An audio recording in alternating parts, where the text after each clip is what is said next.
بھارت کے غیر قانونی زیر قبضہ جموں کشمیر میں بھارتی فوجیوں نے اپنی ریاستی دہشت گردی کی تازہ کارروائیوں کے دوران آج ضلع پلوامہ میں 3 کشمیری نوجوان شہید کر دیے۔ قابض فوجیوں نے نوجوانوں کو ضلع کے علاقے نادر لورگاں میں محاصرے اور تلاشی کی کارروائی کے دوران ایک جعلی مقابلے میں شہید کیا۔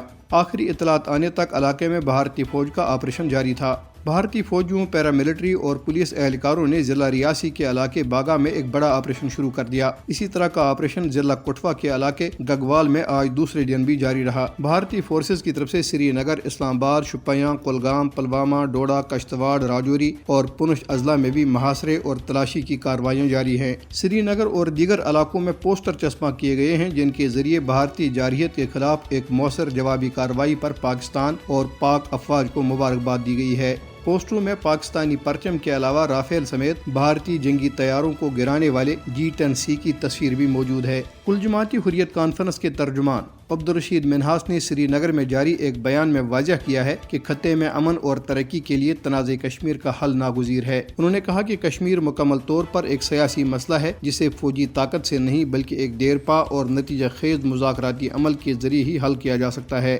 کشمیر کونسل یورپ نے مسئلہ کشمیر کو بین الاقوامی سطح پر اجاگر کرنے کے لیے اپنی کوششیں تیز کر دی ہیں اور یورپی حکام اور اہم یورپی شخصیات کے ساتھ اس سلسلے میں تازہ رابطے کیے ہیں۔ کشمیر کونسل یورپ کے زیر اہتمام کانفرنسوں، سیمیناروں اور مباحثوں کا انعقاد بھی کیا جا رہا ہے تاکہ کشمیری عوام کی آواز مؤثر طریقے سے عالمی برادری تک پہنچائی جا سکے۔ بین الاقوامی ایٹمی توانائی ایجنسی IAEA نے پاکستان کی تمام ایٹمی سائٹس کو محفوظ قرار دیتے ہوئے بھارتی پروپیگنڈے کو بے نقاب کر دیا ہے۔ پاکستان کے بھرپور جوابی وار کے بعد بھارت نے اس حوالے سے جھوٹا پروپیگنڈا شروع کیا تھا۔ افواج پاکستان کے آپریشن بنیان مرصوص کے دوران بھارت میں نہ صرف برہموس میزائلوں کے ٹھکانے تباہ ہوئے تھے بلکہ S-400 میزائل دفاعی نظام بھی تباہ و برباد ہو کر رہ گیا تھا۔